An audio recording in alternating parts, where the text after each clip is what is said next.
Hey everybody, what is going on? I hope you guys are all doing well and welcome to another tutorial video. In this video, I'm going to be explaining to you guys how you can connect Temu to your TikTok shop. So let's get right into it. Now, this is going to be a bit tricky because I cannot currently access TikTok myself, so I'm going to have to just explain it by word what you have to do on there, and then I'll show you guys what you have to do on Temu to connect the two. Now, pretty much all you need to do to connect the two is to share a link of any of your products on Temu to your TikTok shop and just make a post or connect it to whichever post you want. And for that, you're going to need to open up a TikTok business account. So please go ahead and go through the process to do that.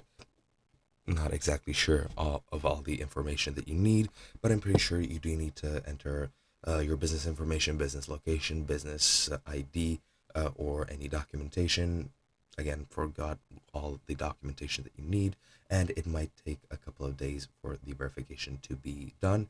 But once that's done, then you can open up your business account and then you can share your products. Now, for example, if we have, I don't know, this product, this shower head, just open it up, and as you'll see, and this is some verification. I don't know why, but let's go ahead and go there. And now you can share this, uh, well, item over here. Now, if you're on mobile, you will see a share button somewhere along the lines of here. If you're on PC, you can just hover over this, and as you can see, you can just click here to copy the link. And once you copy the link, you can then go ahead and paste it into your TikTok shop, and you'll be able to connect it with any post that you want, and you'll be able to sell it through the TikTok shop. And that is basically it. Hope you guys enjoyed, and I'll be seeing you guys in another video.